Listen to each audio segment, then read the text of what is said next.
is crazy. You got maids up front just like slapping these monsters around. The gamers are shooting gamer beams. They're shooting gamer beams. Don't worry about it. It's awesome. In context, it's really cool.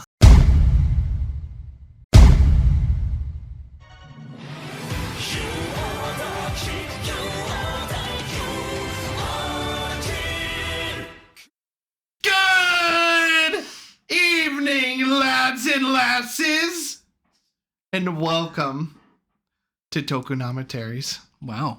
I am King Osteoporosis, and with me is King Christopher Walken and Lord Finnegan on tech. Yeah, I wasn't expecting that one. Hi, guys. That was not how King is talkist. This is our Kingohger episode. As you can see.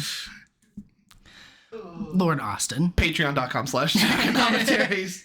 It's where you can support us if you like what we're doing. You can also check out commentary tracks for all things in the Godzilla Monsterverse, Mighty Morphin Power Rangers, and if you go for the Kaiju tier, you get your own commentary track every single month. Last month we did Pacific Rim, and then next month we're doing Pacific Rim Uprising. Pacific Rim again. But you'll be able to check out this one. Here's a little clip from Kingohger. Yeah. I'll have to stab you with our buppets. Buppet stab. Stab it! Yeah. So, with that in mind, today we're talking about the 47th entry in the Super Sentai series, Yes. Ohsama Sentai Kingohger. And our first Sentai we watched on the show. Yay! Yay! We did it. It was fun. It was great. Awesome. Yeah. Do you want to, We can get right into it. Do you have any other Toku news before we get started? Not really. Mostly just like Gachard is halfway through. We're going to get the Kingohger big movie with Kyojir and Don Brothers. Cool. Yeah, if you'd put a poster up of those. Those will be coming out here in the next month or two. And yeah, that's kind of it. Boom Boom's been going pretty strong. Did you watch? I have not watched it yet. God fucking damn it. I know. All right. Well, I'm sorry, guys. I've been keeping up with it, and I'll put my 2 weeks in. It's pretty okay. Pretty good. It seems good from what I've seen of it. Not as strong as this show, but that's not the point. This show's hard to contend with. It is pretty good. Yeah. Other than that, I got really nothing else. You want to just hop into it? Yeah, it's a good segue into Kingohger. All right, let's do a little bit of pre Kingohger real quick. Pre-Kingohger. Okay. I'm following. Sentai has been in this like weird like ground of are we going to get canceled? Mm-hmm. And since I'm going to say for about 6-7 years, that conversation has been thrown around all over the place and stuff like that. And, well, it's kind of hard not to think about it in the back of my mind when I'm watching shows like this, because it worries me when I see great shows like this and financially they don't do as well, which Kingohger did. I'm not saying it didn't, but it's more of like, I'm glad that Sentai like Don Brothers, which was the season prior, was financially did very, very well. And it was, we were, as fans, we were like hoping that this wasn't going to be like a one and done, that Don Brothers was just a fluke. Because I don't know if you know about the writing staff behind it. I don't know much about it, no. The writer and director, writer or director, I don't know, is one of those guys. He did Jetman. Oh, okay. So Jetman's good. And Jetman's really good. So people were super stoked about it. They were they loved it. It was a good show. We had a lot of fun. But when Kingohger was announced, I don't want to say people were worried about it, because like we got a first look at the poster, and I'll send you the poster. It'll be this poster. Yep.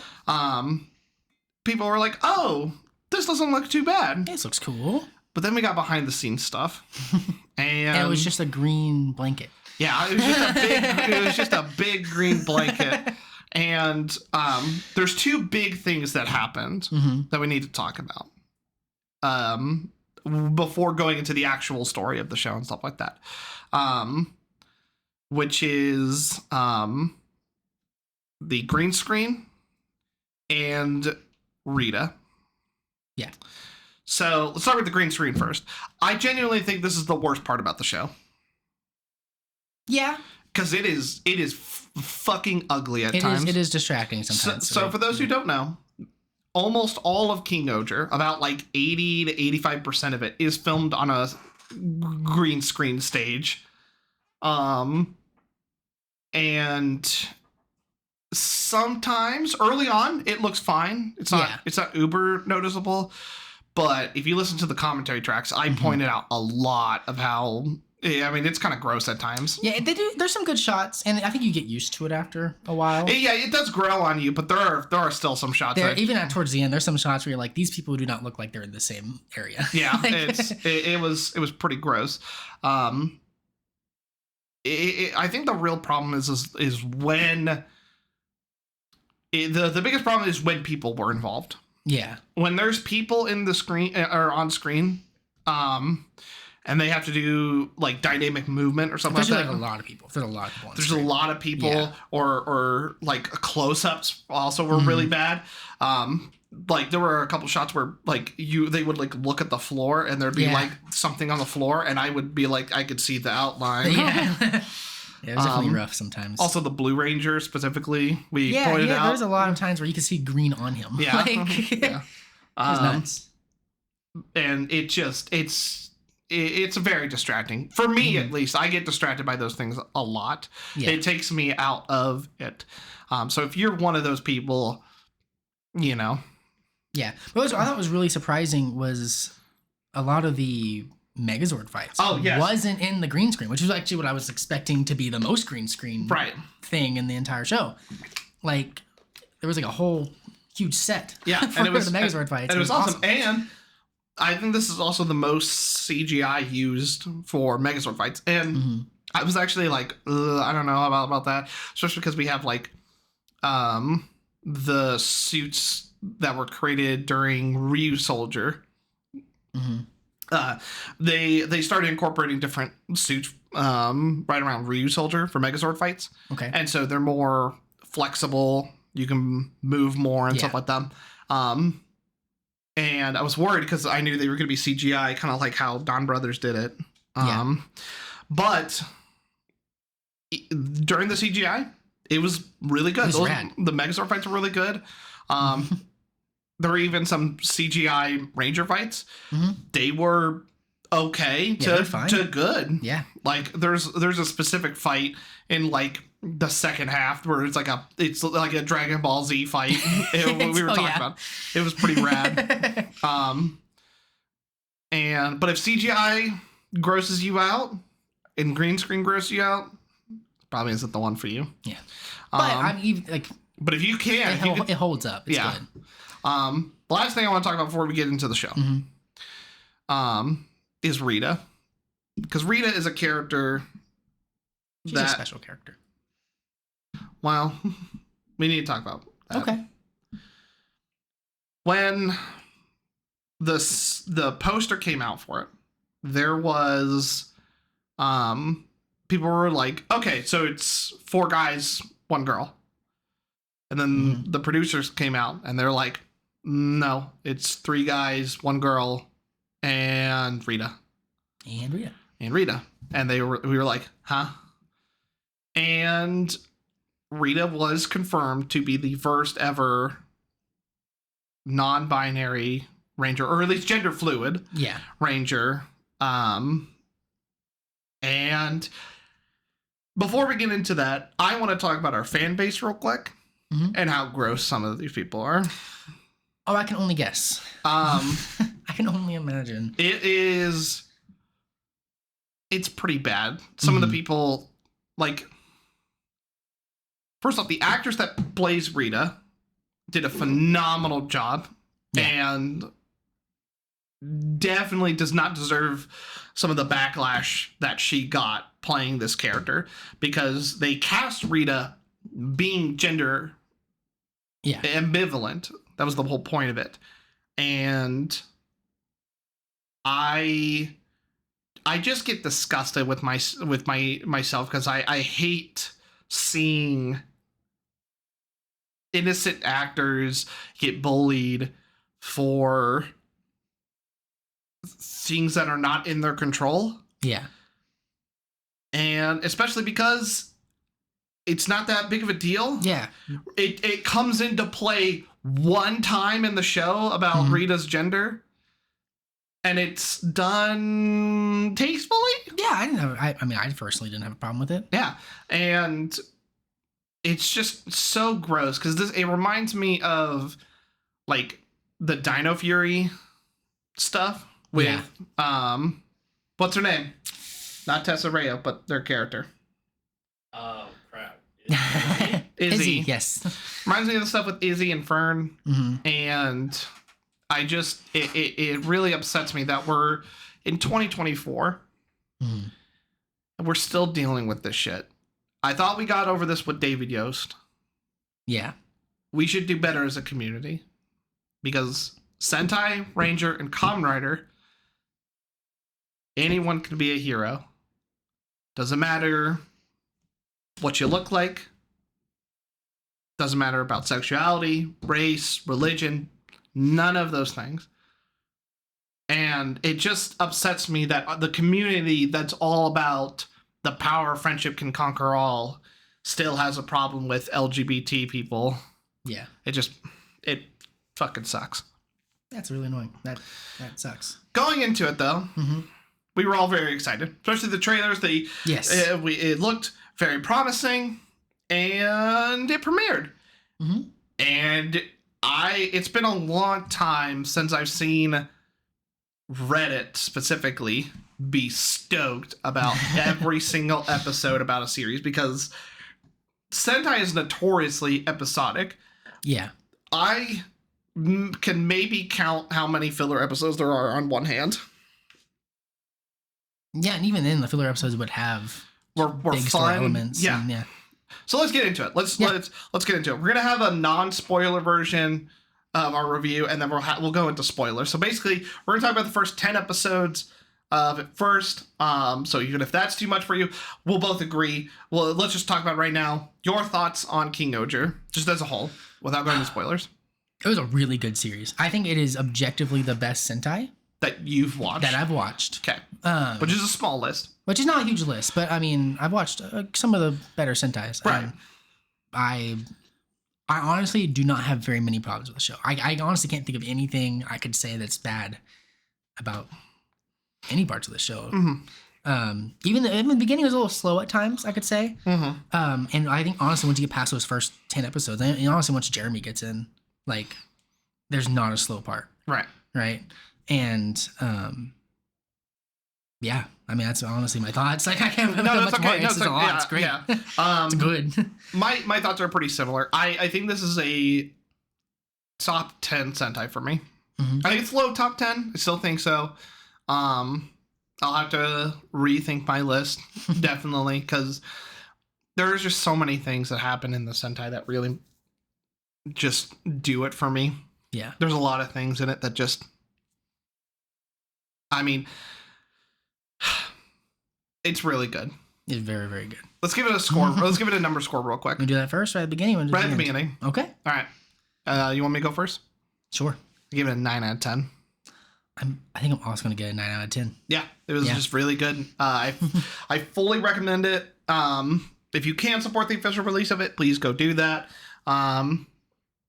But yeah, you want to get into just the non-spoiler stuff? Review. Okay. So I think the best part about this Sentai specifically, and most Sentai are like this, but this one really hits home run. Hits home is the core 5 are stupid strong characters. Yeah. Like each one of them individually are like And you know what? You know what feels good about them is that all 5 of them feel like they could be the main or the best character in other Sentai, but they're all grouped up into one. So it's like, yeah.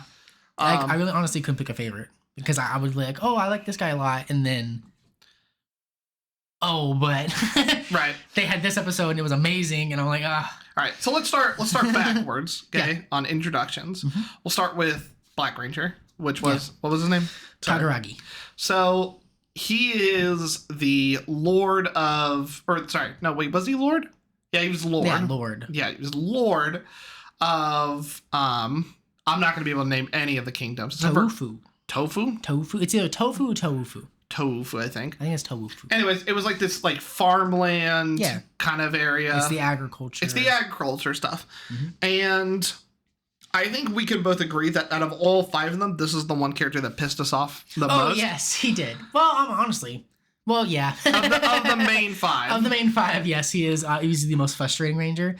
I mean, the problem is that you find this out is that he's a very flip-floppy character. That's not really a first episode spoiler. I think it happens in the first episode really early. a couple times. If I remember correctly, it's a very common thing that he does is that he flip-flops a lot. Yeah, and which is cool. I love a ranger team or a ranger on a team that's not a quote-unquote good person.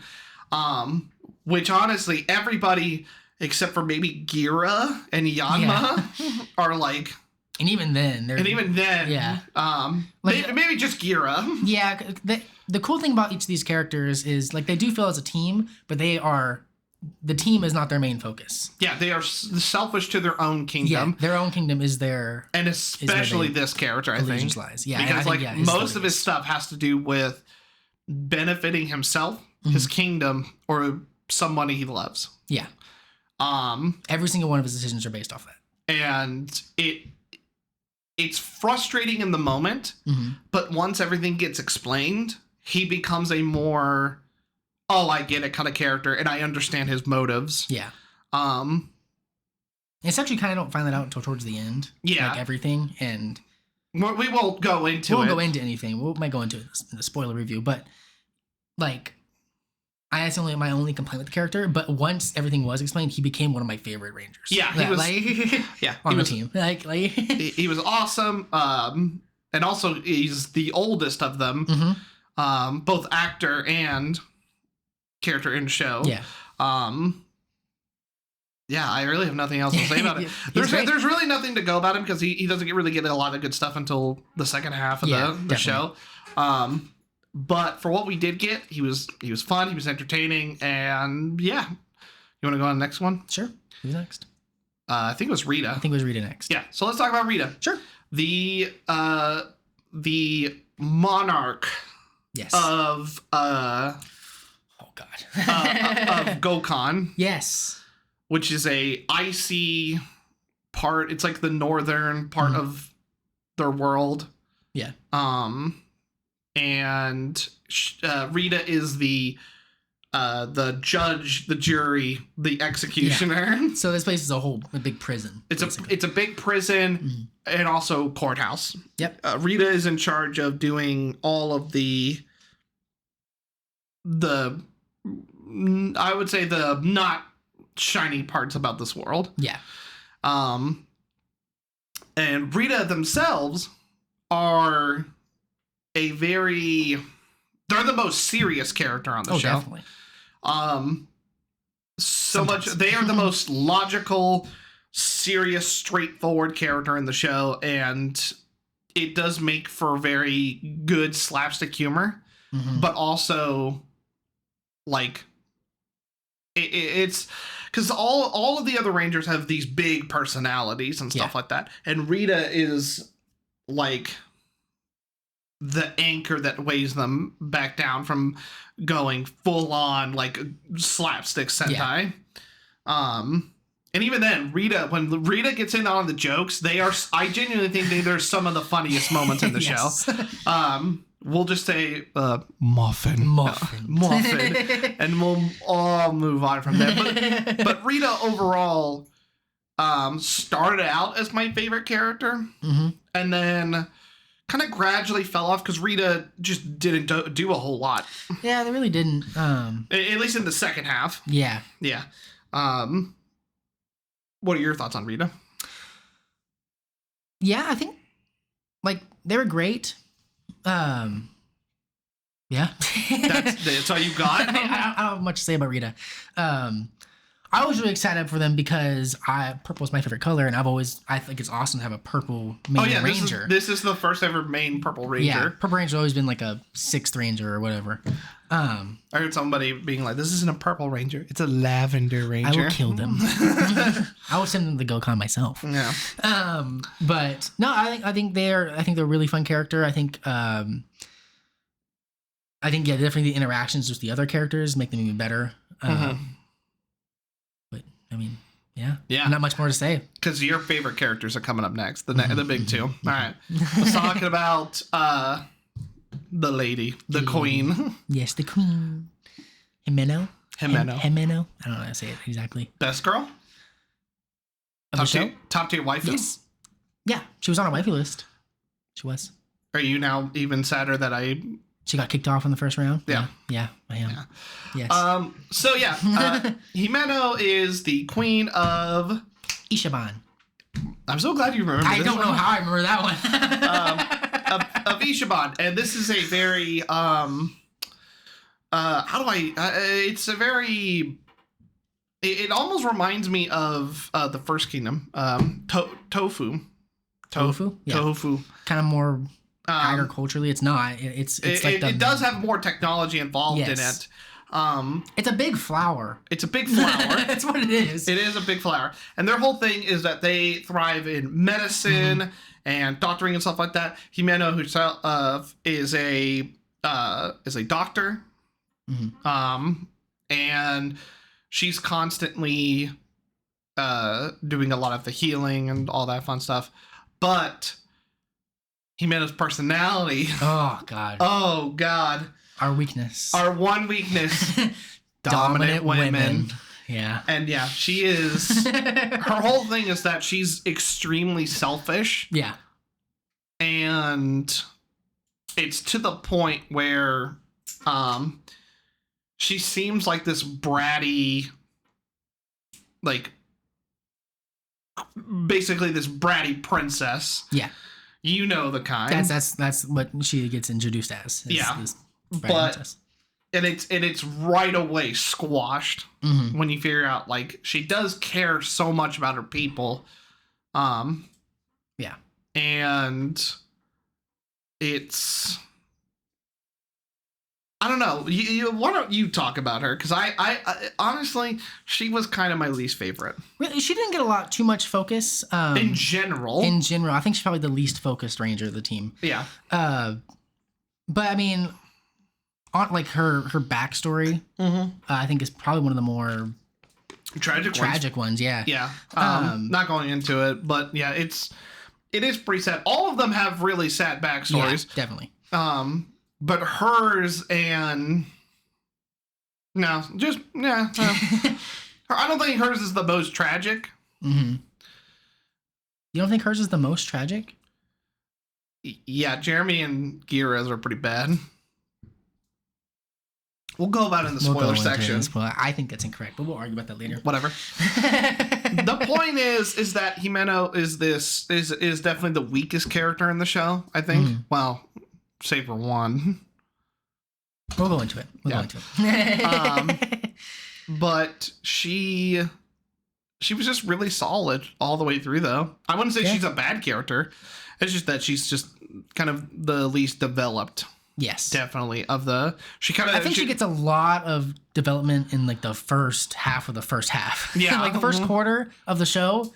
Really, like she's a big character in that. Yeah, and then after that, it's nothing. She kind of just falls off and doesn't really do a lot. Yeah, and then she does some things in like the latter end of the second half. But yeah, definitely probably one of my most disappointing characters. Yeah, because she was definitely started off strong. But you know who wasn't disappointing? Who?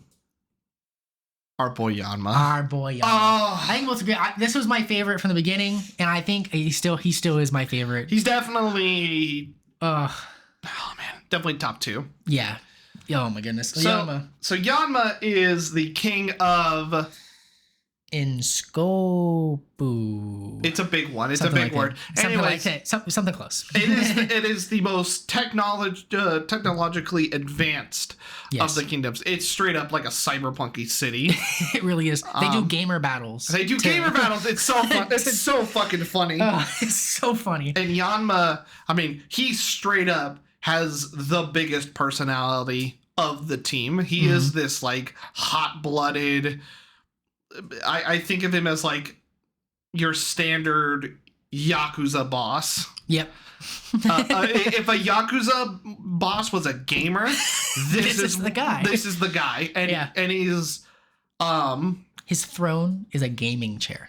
It's amazing. That's awesome. It's so good. And he even then, he's also the smartest of the team. Oh, definitely, yeah. At least like, you know, in terms of tech wise, he creates most of the tech used in the show. Yeah. I think about half, at least the morphers, and he repairs the Zords often. And oh man. And he has development from start to finish. Yes, he has like multiple arcs. Yeah. It's amazing. It's awesome. And I think he goes down as the most developed character in the show by far. Yeah. Which is awesome. And also, we haven't gone into it yet, but all of the kings have retainers. And side characters that hang out with them and stuff like that. Yeah. We're not going to go too much into them. I can go into them after we get done with the Rangers. We can go into them for a little bit. And then, but out of all of them, Yanma had the most. Yeah, he did. He had the biggest crew. He had the biggest crew. He had the Boom Boomers. He had the Boom Boom. Not really. Not really. But his group was definitely the biggest besides Gira. Yeah. Even Gira wasn't that big. He had one guy. Well, he also had the kids. Oh yeah, the kids. Yeah. They kind of fall off. That is true. They kind of we'll get into it. But the point is, forgot about him. Is that Yanma has the biggest group to deal with. And unlike the other kings, their retainers, Yanma's retainers, are the only people that actually develop. Yeah. The other retainers are usually teaching lessons to the kings, but it's the other way around. Yanma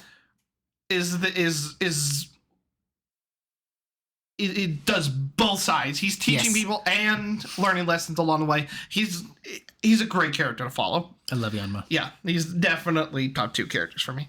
And then the Big Red himself. Big Red. Gira. The Tyrant King. The Tyrant King. So this is where we kind of go into a little bit of the story stuff. So Gira is not actually king at the start of the show. So he is but a peasant. He is just a peasant boy. And we'll start going into the show and stuff like that. Yeah. So the story starts where the Bugnarok, who are the monsters of the show, they're bug people. It's a whole thing. We'll go into the villains in a second. But they start to invade, right? Yes. And the current king, King Racules, is doing nothing about it. Yeah, he sucks. He sucks. And that's where Gira goes in. It goes buck wild. Yeah. And he declares to the world he will take over the earth. Yes. I am the Tyrant King. I love him so much. We'll conquer the world. I love him. I love him. Out of all the characters, he's not developed, I wouldn't say. No. It's more we have to go into spoilers to talk about him. But he is the glue that holds everybody together. Oh, yeah. Like it's in the first 10 episodes. His entire goal is to try to get the other 4 lords on his side. And asking that of these 4 big personalities is a lot. And the fact that Gira was able to do it is just testament to how strong of a character he is. Yeah. I mean, all he had going for him is that he had a morpher. That was that's really it. He can talk to the Zords. And he can talk to the Zords. That's it. So, with that in mind, I think Gira is... He was a... Because Don Momotaro, right? Okay. He was a big Red Ranger. Mm-hmm.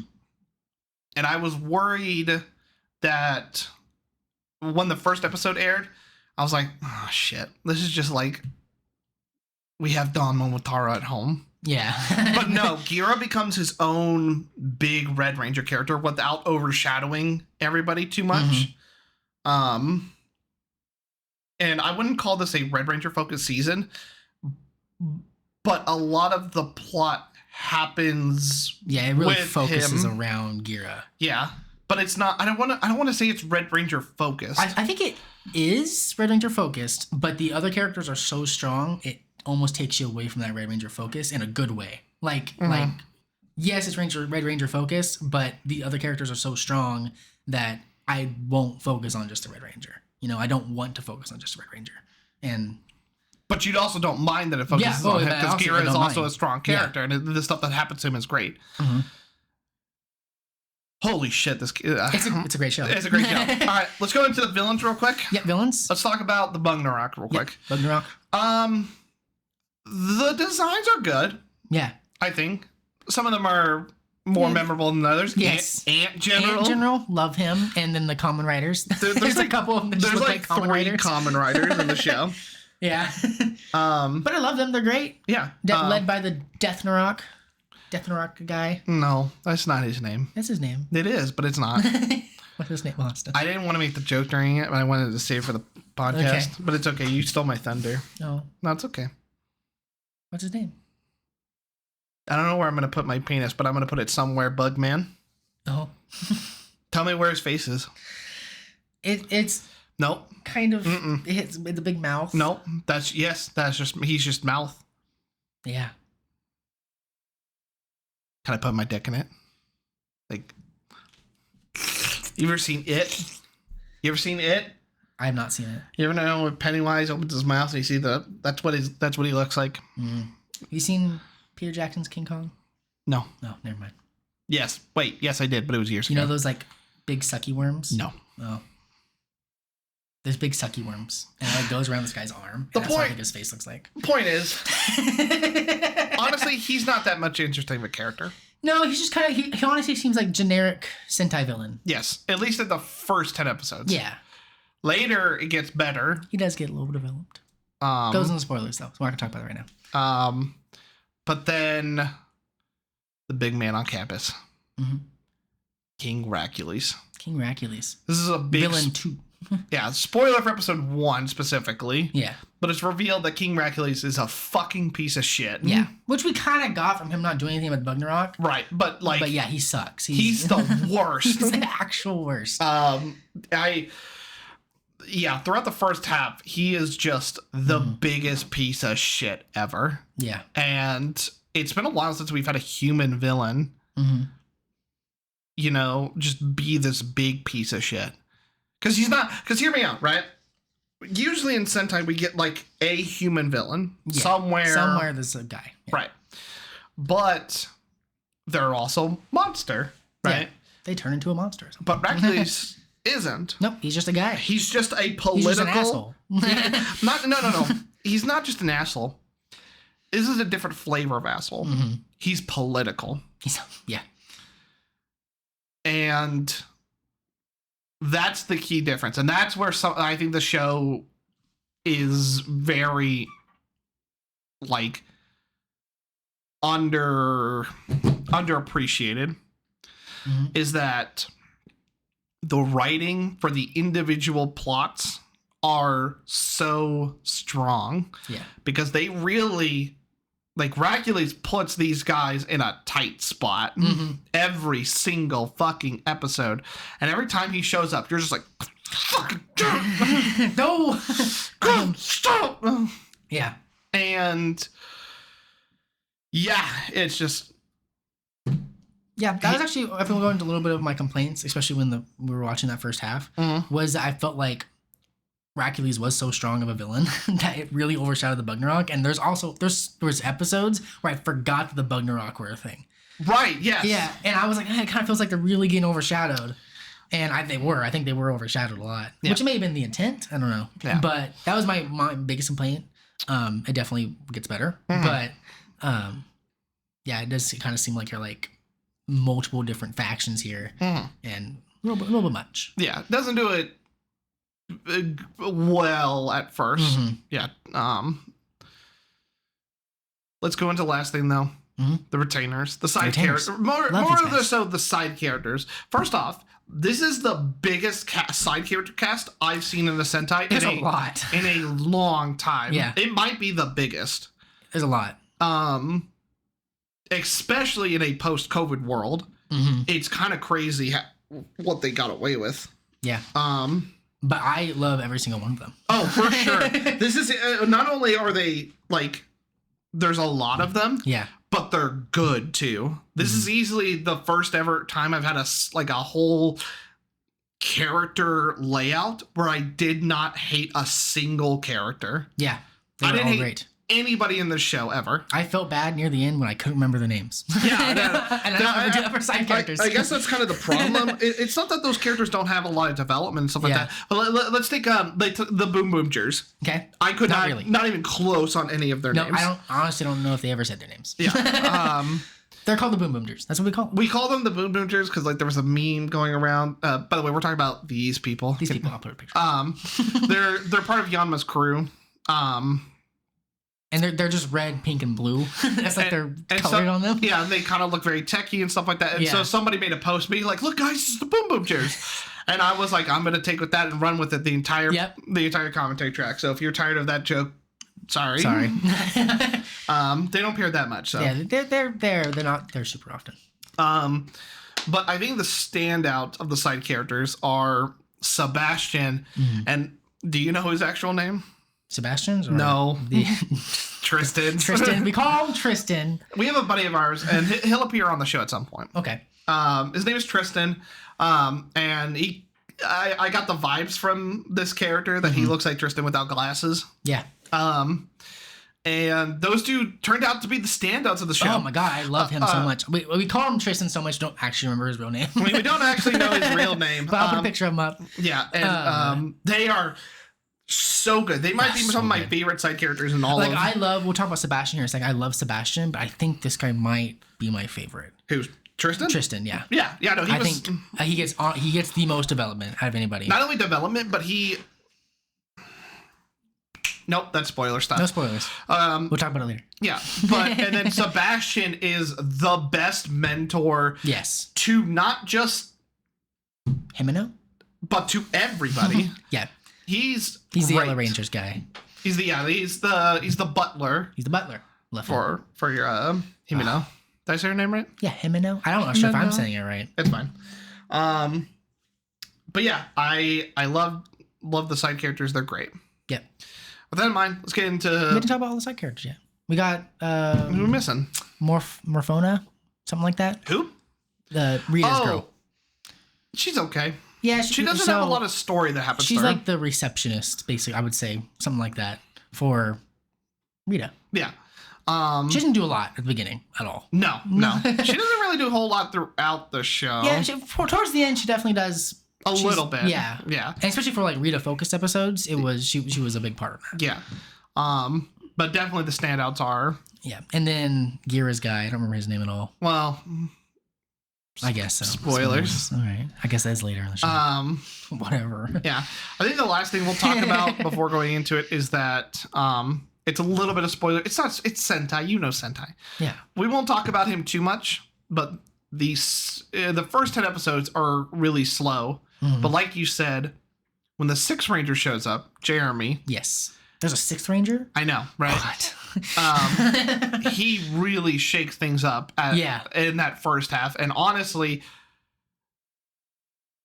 we'll go into it, but that first 4 episodes of Jeremy might be some of my favorite Sixth Ranger stuff. Yeah. It's really good. Really strong. All right. You want to go into spoilers? We're going to spoilers now. All right. We're going to go we're going to talk about spoilers. So if you don't want any spoilers or anything like that, please just go watch Kingohger. Watch Kingohger. And then come back. And then we'll talk about it. You'll hear our hot takes and stuff like that. Yeah. So yeah, let's kind of blaze through the rest of what we called season 1. Yep. Because that's the thing about the show that makes it really unique to other Sentai, is it usually there are like arcs that have been flown this. Yeah. That is not what the show is. There are 2 vastly different shows in this. Yeah, it feels like season 1 and season 2. Yeah. Like that's and the first half of it is really changed when Jeremy comes into play, and you learn his entire backstory. Yeah, I feel like it fleshes out the Bugnarok. Yeah, definitely. It kind of brings everything together. You're like, oh, okay, now things starting to make sense. Things are starting to connect. Yes, it gets crazy with that. Oh. So let's talk about Jeremy. Yeah. Okay, because we're going to full spoilers now. Jeremy is my least favorite of the Kingohgers. I get it. I think I'm inclined to agree. I still love him. I think he's a great character. He's a great character, but he's definitely the weakest of the 6. Yeah. No, it's. I don't think it's even close. I think he falls into the 6th Ranger like curse. Yes, which is but this one hit him like a truck. Yeah. Because I mean it with all my heart. Can you tell me if he was in the Kyogre stuff? Yeah, he was in the cave with the one. I don't know, Kyogre Rangers. What else did he do? He fought at the end. Did he? I think so. I don't think he I got some bad news for you. I don't think he did. Yeah, he really didn't do a lot. Yeah. The point is that Jeremy, as a concept, could have worked. His whole concept is that he is half man, half bug. Yeah. Until he took off his shirt, and then we know he's mostly bug. He's mostly bug. But that's not the point. That's not the point. Oh God. That's not the point. Not the point. The point is that Jeremy as a concept could have worked. And I think it worked really well at the beginning. And I think it does. So his whole point is that he wants to unite the world of the Bugnarok and the human. Yeah. Like the Bugnarok are people too. Bugs are people too. Bugs are people too. And it goes into this, honestly, a kind of discussion about classism, racism, or did that go in? Yeah, no, that's right. It kind of a mixture of classism and racism. Prejudice. Definitely a lot of prejudice. Yeah. Yeah, and I think it could have worked. It almost did. Yeah. But Jeremy is the problem because he presents the conflict. You understand his reasons, but the actions that he takes after his like big 4 episodes, his like 6 Ranger stuff, are really bad. Yeah. They're like, once he starts attacking the other Rangers, I'm like, he lost me. Especially because they're trying to understand. Yeah. They have their own biases and prejudices, you know, like Jimeno had hers, you know, reason, like, I get her understanding, but like, it's this kind of like, it's a very complicated situation that I don't think it was written very well. Yeah. Especially when Jeremy is like being coy about it. Yeah, he's like, oh, I'll read the subtext. And it's like... If he would just be straightforward... And they even make a joke about it where it's like, dude, like, just tell us what you're doing. Right, and I think that's where the show, besides the green screen, is at its worst, is the Jeremy stuff. Because I think the concept could have worked, but it just was not executed very well. Yeah, and I think they noticed it. I think the writers noticed it going into season 2, because there was a fall off of Jeremy's... Oh, out of all the characters, 2. he ceases to exist in season 2. I think we're like episode like 40 something. I'm like, man, we haven't had a Jeremy episode in a long time. He hasn't done a whole lot. Yeah, he kind of just shows up. Yeah, and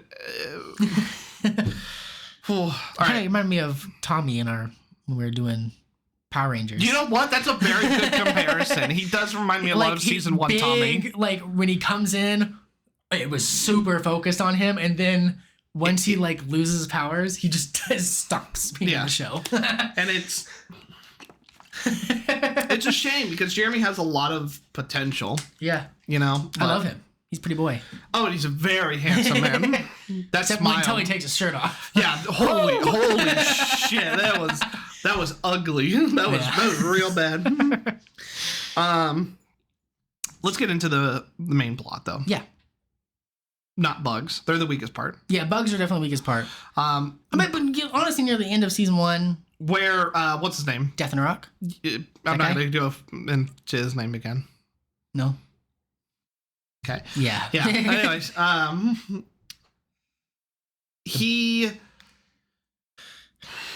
you kind of get where he's coming from. Yeah. Where he's like, I want to bring bugs out of. I mean, he has a very basic villain like story, but now you understand it. You understand it. I wanted to destroy the world because everybody sucks. Makes sense. I mean, there's not really much more about that. Yeah. And then, but honestly, it's the weakest part of the first part. Yeah, he does have a little. We're on the spoiler section. He does have a redemption near the end. Actually, at the end. Yes, of the end. No, not the end, but the end of like his story. Yeah, at the end of season 1.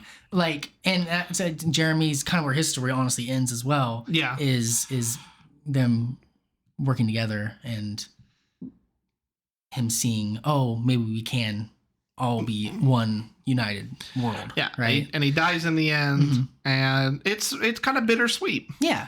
But fuck that. Let's talk about Racules.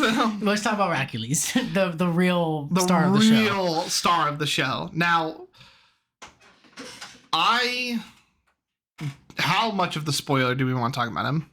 The whole thing? Yeah, we're going to get in the whole thing. So, you definitely... Racules has the biggest spoiler of this show. Please watch Kingohger before watching this. I'm spoiling you on Racules too. I don't have a choice. I'm here. I'm so sorry. Don't be like Finn.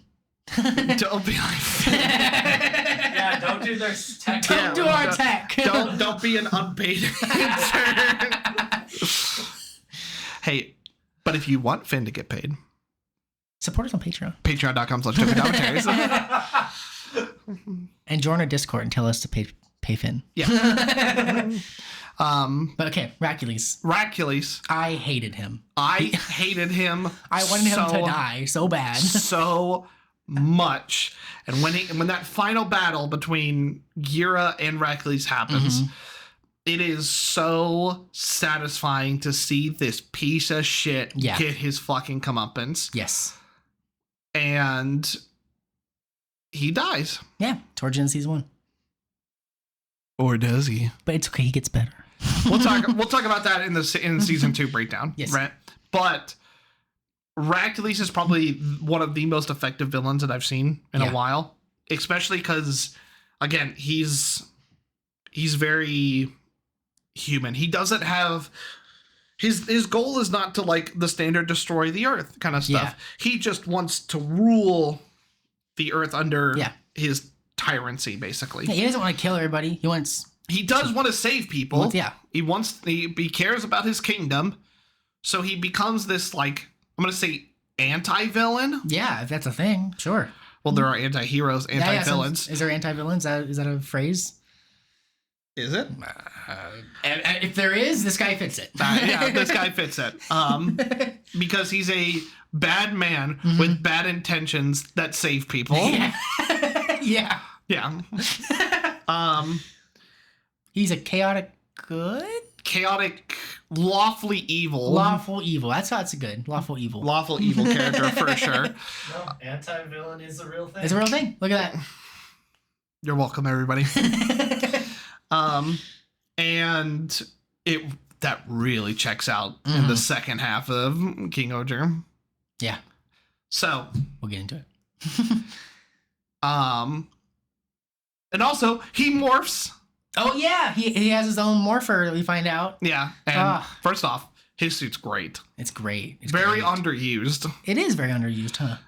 Also, just on the tokusatsu aspect of things, we haven't talked about the Megazord or suits or anything that. Yeah, let's just get the Megazord stuff out of the way.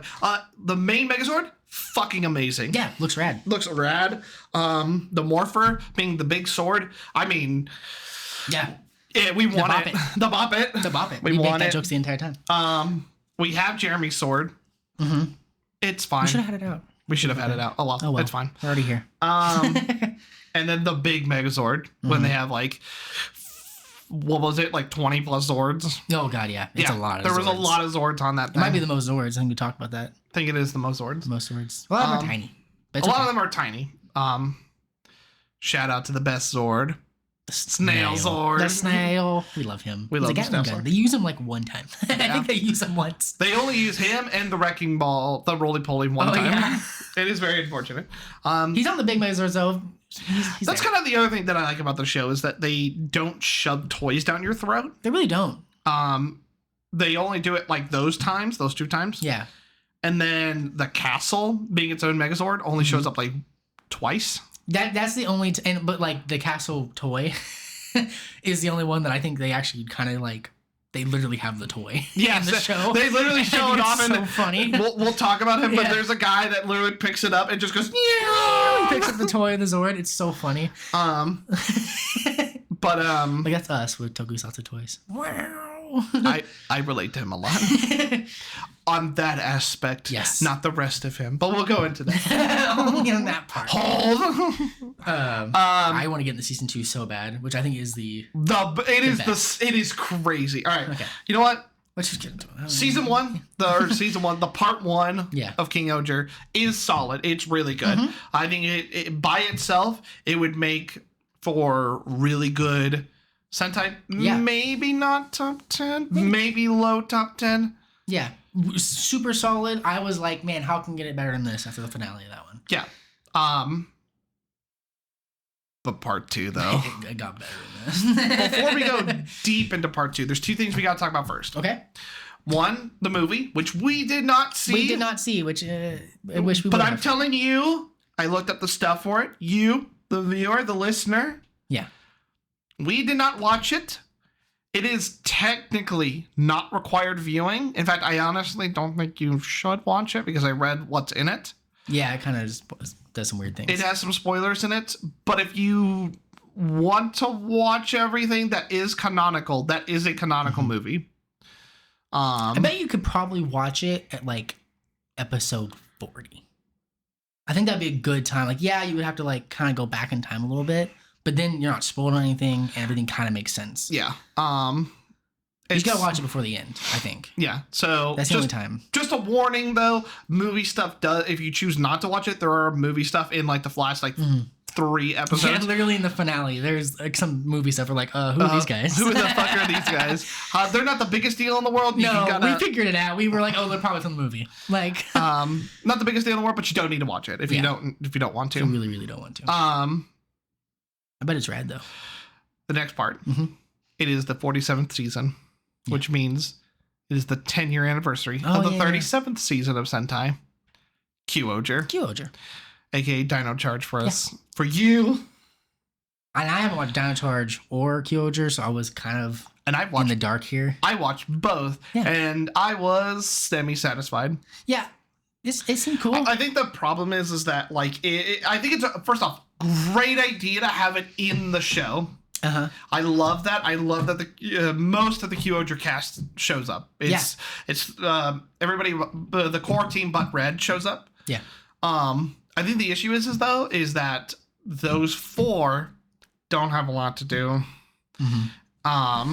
It's the Prince show, which is the Red Ranger. Spoilers for Kingohger. He's the son of the Red and Pink Ranger of that show. Yeah. And he gets his own Kingohger and Kingohger outfit. It's like a fusion of the two. Fusion. It's pretty cool. I like it. It's okay. I'm not the biggest fan of it. I can show it. You guys take your own picks on it. It's all right. I don't have much thoughts on it. I think it was okay. I think it's good teaser for the anniversary of the movie, all that stuff. I think it's good leading up material, and I'm glad they had it in the show.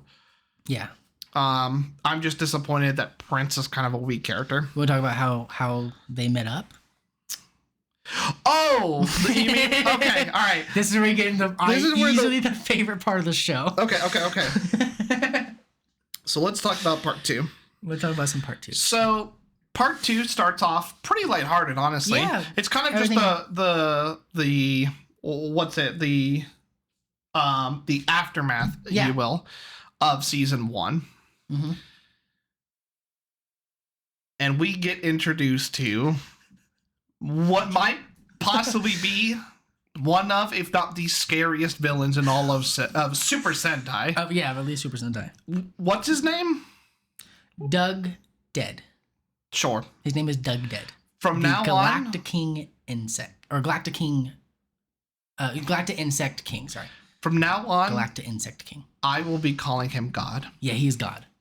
Because he literally says, I have been here since the beginning. Everything that you know is because of me. I have created everything. And his whole shtick is that he comes down and he's like, I'm about to fuck your shit up for kicks. Yeah, I just like playing with worlds, and I like seeing death. And that's his whole thing. He is this omnipotent being. He's God. He is God. Like that's like there's no other way of saying it. There's no way of doing it. His room that he goes to when like they cut to him. It is outside of time. Outside of the time and universe, and he's looking at the world like it's the literal like a world. Snow globe. Like a snow globe. And so if he wanted to, he could crush whenever he wants to. He just goes. He shows us that he can do that. Yes. And he does this when he like takes Gira and he's like, "Come with me."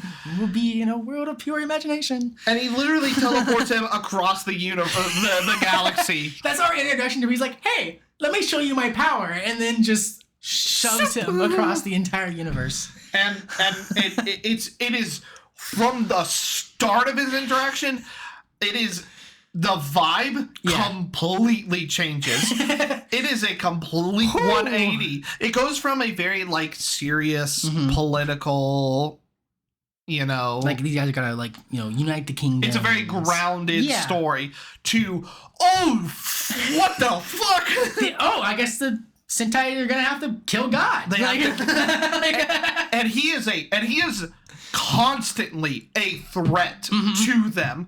The first thing that he does to the team is, all right, I'm going to send you to Earth, which is a big spoiler we learn, is that the world that the Kingohgers are on, which what I thought was it was just a completely different timeline. Yeah, different universe completely. But it's not. It's the normal Sentai timeline. It's just a couple thousand years ago, they flew somehow. Don't worry about it. To Terra, which is the world the world that Kingohgers inhabit. And so the Kingohgers get flown to Earth. They're like, "Hey, I'm going to send you somewhere awful." Japan. And that's where you get the Kyuohger stuff. Right. And so after they're hanging out with the Kyuohgers and stuff like that, they're like, "Okay, we're going to fly back." Let's Terra, go back home. Which we argued about in the thing. I'm not going to get into it. I'm just going to suspend my disbelief because it's not how it works. But they say it's been like, 2 months? Yeah. Since they last were there, but it was only like 2 days for them. And the entire world has been taken over by God and his Goon Squad. Yeah. Which are all 5 of them are equally terrifying. Yeah. Especially the Squid Girl, who is like... Yeah, she can who's a fucking problem for them, dude. Yeah, she is definitely the biggest nuisance of all the jesters, is what they're called. Yeah, the jesters. The 5 jesters. And we learn Racules is one of them. Yeah. We held a funeral for his ass. Yes, he comes back. Stop it. Stop. Yeah. Holy shit. And the entire time, God is the biggest piece of shit. Oh my god, ever. He is so scary. Like he shows up and you're like, what are they gonna do? What are they gonna do? It's God. they try to do anything and they don't. I think there's a fight with him at like one point between like him and Gira. Yeah. At some point in like the middle of it. And it's not even like a competition between them. He's literally toyed with them from start to the finale. He toyed with them. Yeah. And it's amazing to see it, right? And so when these jesters get in charge of all of the kingdoms, watching the Kingohgers have to big brain their way into like taking back each taking kingdom territory one by one. back is really satisfying. Yeah, it's a really cool. Especially because they have to play around the fact that God is watching them. Yeah, God could just stop whatever they're doing immediately, like just whenever he wants. Yeah, and somehow they actually do it. They do it. And it's so satisfying to see it, and it really comes together when they go to fight Racules again. Yeah, because Racules, so they end up killing one of the jesters. They killed one of the jesters. Yeah, miraculously, they kill. Like the jesters are practically immortal on their own. Yeah, one of them is literally immortal. Mm-hmm. But because they are like God's disciples, they can literally just not die. Like God can just be like, no, you're not gonna die today. Yeah. So they somehow kill one with some scheming, right? Mm-hmm. And then that's when Racules officially becomes one of God's jesters. Yes. Like he takes the spot the other jester died, right? Yeah. And that's really where everything turns around. So there's a fight. So God tells Racules, he's like, listen. Oh, we got we gotta talk about who Gear is at this point. Oh, sorry. Yeah. After We're Racules died, scatterbrained here. We just got done watching the show. Sorry. After Racules died, Gira took over the throne for the main kingdom, which we didn't go into the show goddom. Yeah, like we didn't go into the kingdom. Just in case people are watching, Shogunnum is the most medieval. Yeah, it's classic medieval. Very classic kingdom. What you think of a kingdom when you think kingdom, right? So we learn that Gira is Jesus. Is Jesus like literally like God made him. Like, by the way, I know we're gonna have an image of him. You're gonna show one. Yeah. But whenever we say God, I just he's a big anteater looking dude. He's a weird looking guy, but I love him. He's great. But yeah, literally like immaculate conception, all like literally puts Gira into his mother and then dips, and then yeah. And by the way, he's been fucking with the whole kingdom for at least 2,000 years, probably more. We love this guy, and we like love him in the worst way possible. So he tells Racules, he's like, Racules, you need to do something. Yeah. Do something big. Entertain me. Yeah, entertain me. I want you to kill this guy. Because he's also technically immortal. Because he's immortal because Jesus he's Christ. Yeah. So he gives Racules the ability to kill immortal beings. Yes.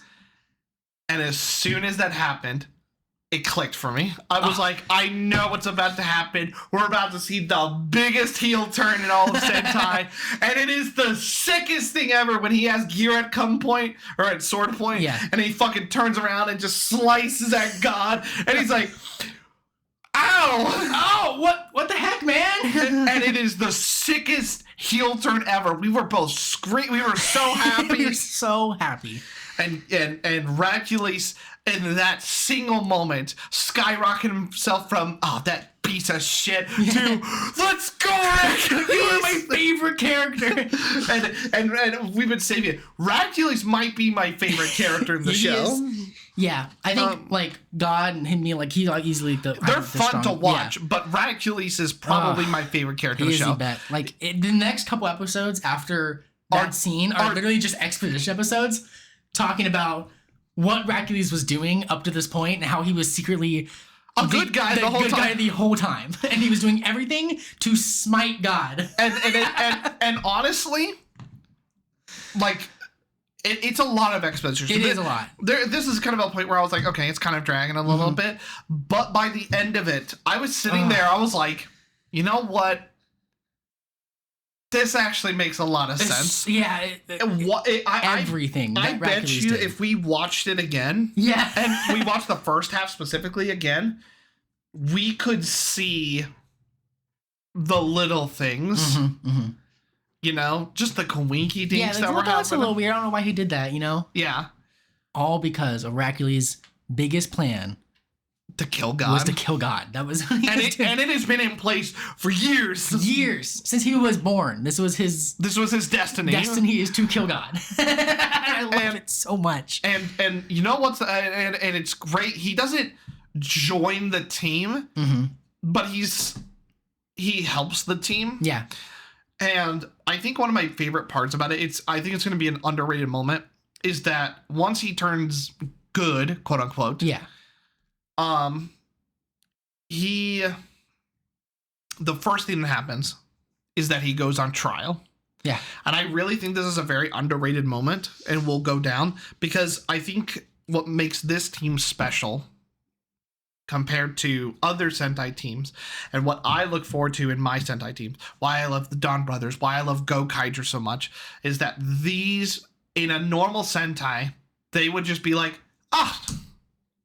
come on, you old scamp. Guess you're our 7th Ranger. Come on. Yeah. But Rita's like, there are thousands of people dead because of you. Mm-hmm.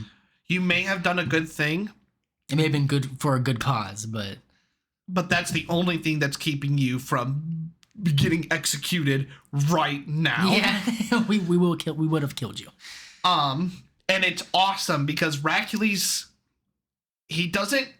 The thing that he gets as a quote unquote reward is not dying. Yeah. Not getting executed. And even then, like, he was like, I'm telling you, like, he tells Rita why he did all the things he did, right? Mm-hmm. And he's like, all right, forget all that. Try me as what I did for, you know? Like, yeah. Now, that's the other thing too, is that he was, he straight up was like, I understand what I did. I had to do what I had to do. You understand that? I understand that. Right here. Go ahead. Yeah. No. Take me out.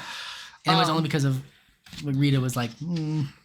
Nah. And I don't know, just all the other Rangers coming in is be like, death would be too good for you. You're going to be our slave. It literally is what he is. They put his ass in a cage and make him work. Yeah. It's like a monkey cage. Yeah, it's like great. A dog kennel. I love it. Very sad, but very funny at the same time. Very funny. He's a great character. He's a great character. And seeing him, like, those few moments where he gets to fight after this are, like, really badass because you get to see this character, I don't want to say get the redemption, but you get to see him in the eyes of the people react to the true man underneath. Yeah. He's finding like who he actually is. Yes. It's so satisfying to see. Holy shit. The season 2 or second part is crazy. Is insane. Let's wrap it up. All right. The finale. Yeah. The craziest finale I've seen in a long time. We were like jumping up and down. It was insane. The amount of Avengers Endgame imagery. Oh yeah, it was straight up Avengers Endgame. It was almost ripping it off. Yeah. Which I did not mind. It was awesome. It was awesome seeing all these characters, every single, not just like the main side characters, but the one-off characters in one-off episodes. Literally, like in there's Himeno's first character episode in season 1. Yeah. With the wheelchair girl, she comes back. It's like, what? I don't even remember this girl. I forgot about her, and you're like, oh my god, it's the wheelchair girl. And it's just so satisfying to see. There's just so many hype moments in it. We would be here just being like, that was awesome. That was sick. That was crazy. Let's kind of give a brief what we're talking about. So at the end of it, all the jesters are dead. Yes. We'll skip past all the stuff. Just get right to it. All the jesters are dead. God's left. God comes down. He's like, all right, you've killed all my jesters. You got me. I'm going to blow up the planet now. I'm done playing. And he literally throws meteors down on them. And it's crazy. Yeah. So the kings are like, everybody off the planet. Let's go. Yeah, we're leaving. We can't kill God. We gotta go. And all of the people are just like, those fucking assholes are leaving. They're gonna sacrifice themselves for us? No! Piece of shit. And in a moment reminiscent of Countdown to Destruction, all of them come out and they unite and the people take the fight to God. Just a bunch of civilians are like, we're gonna kill God! And it is so amazing. It's awesome. The charge, the big battle where everyone is throwing hands. Yes. It is crazy. You got maids up front just like slapping these monsters around. The gamers are shooting gamer beams. They're shooting gamer beams. Don't worry about it. It's awesome. In context, it's really cool.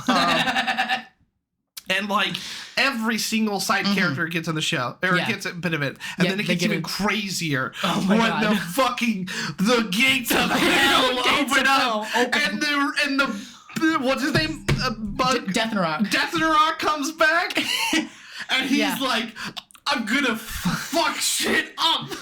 And he takes like his henchman, who's not a jester. He's one of the jesters. He's one of the jesters. Yeah. Okay. The last jester was technically still alive. It's complicated. Yeah. But he finds him, and he's like, listen here, you little shit. And he beats the shit out of him with him and Jeremy and Racules, because they all had stuff to do with him. They take the final fight, and Death Rock literally drags him by his leg and drags him to hell.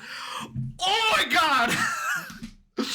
It is so cool seeing the main villain of the first half take his henchman and be like, come on, man, we're going with me. And it is so sweet. And then seeing other side characters we've seen glimpses of. Yeah. The past rulers. The past ruler of Tofu and Gokhan. Gokhan, yeah. They morph. With and they have a fight scene. Oh my god. It is so sweet. So rad. And then the final battle between God and the Megazord. Yeah. They literally... Honestly, I don't know how they did it. I don't know. They don't explain it. Well, so each of the rulers have like a symbol that gives them certain powers, right? They have like other special powers. Right. And the issue is that to kill one of the jesters, Jeremy had to give up his special power. Right. Right, which was immortality. And so they weren't able to make their Megazord immortal is kind of what I got from it. Yeah. They couldn't give him that power. And so the way they did at the end was to get that like a fake immortality was everyone put their own lives on the line. Like all the side characters, all the citizens of these By the way, kingdoms. that's where the group suicide joke comes into play. I wondered what that was. All of them put their lives on the line to give this Megazord omnipotent power so they can go to heaven to kill God. And they did! It was incredible.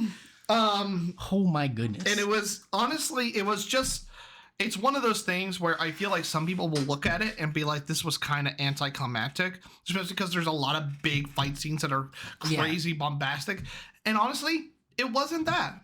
No, this was... It was quiet. Mm-hmm. There was like no sound most of the time, except for them screaming. Yeah. I think it was beautiful in a way. It was beautiful. The Megazords sacrifice themselves. The Zords sacrifice themselves, and they go on.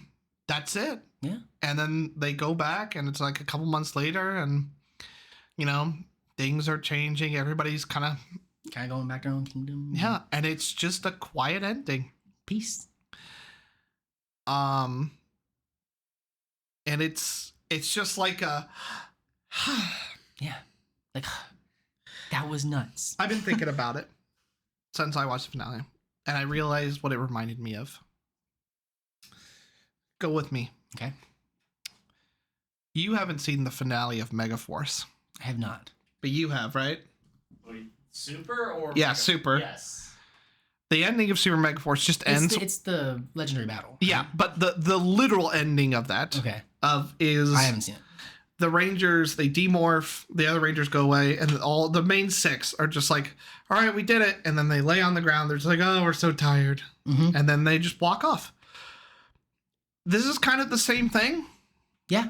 But it's so satisfying. Yeah, it's a better show. Well, I know, yes. But it's done in a similar way. Yeah. Where they just kind of, all right, we did it. Kill God. Good work, everybody. Let's go home. Go home.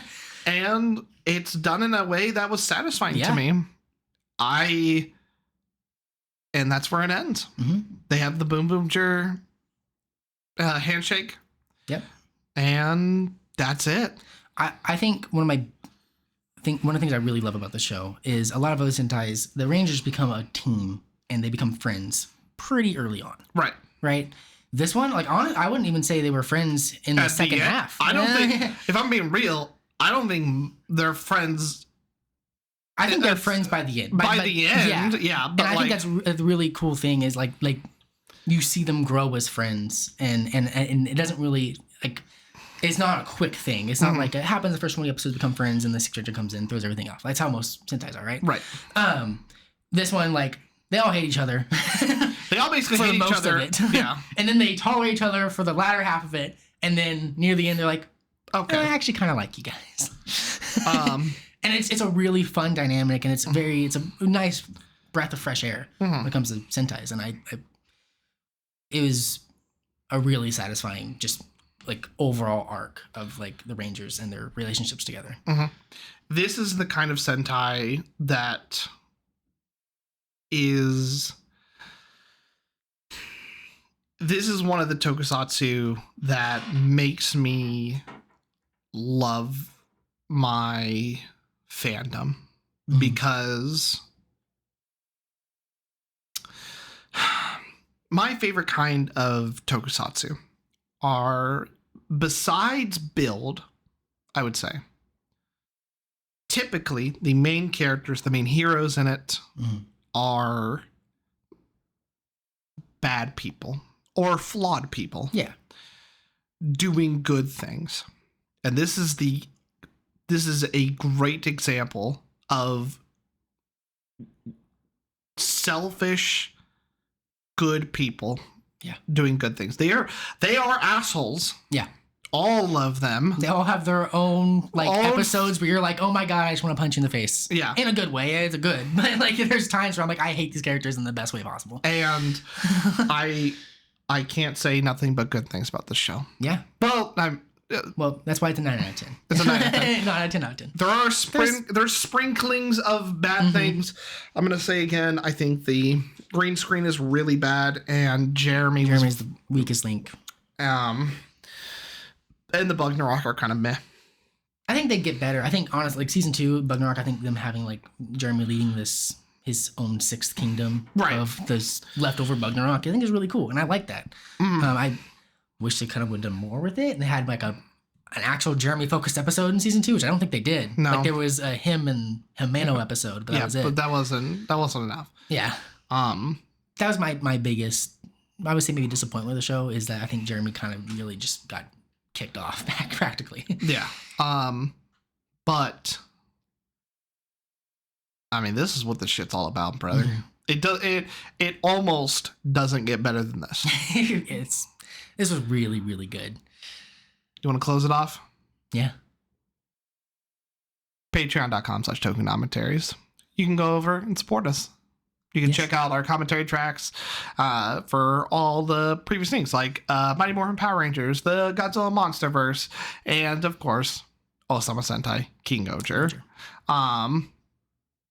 And, of course, join our Discord. We'll continue the discussion. We missed a lot of stuff still. We haven't even touched, like, most of the side characters at all. We briefly went past those. Past them, and there was a Sebastian episode. Oh my god. We're ending it though. We can talk about it on the Discord. We can talk about it on the Discord. Other than that was a good time, buddy. That was a great time. And you know what's crazy? The series that we're gonna follow it up with is probably better. Geets, Kamen Rider Geets. The next show you might see, or the next show you're gonna see from us, is Kamen Rider Geets. The next movie that you're going to see, though, is going to be the final movie in the Monsterverse series until... Well, it's going to be a double feature. It's going to be kind of a double feature kind of deal. We're going to do the review for Godzilla vs. Kong, and then we'll be doing that after we have watched Godzilla X Kong. Yeah. And so we'll kind of be doing a little both. Yeah, you'll get both of them. Other than that, you got anything else? I think we should end it here. Finster! You got anything else? No. Oh, could scare me.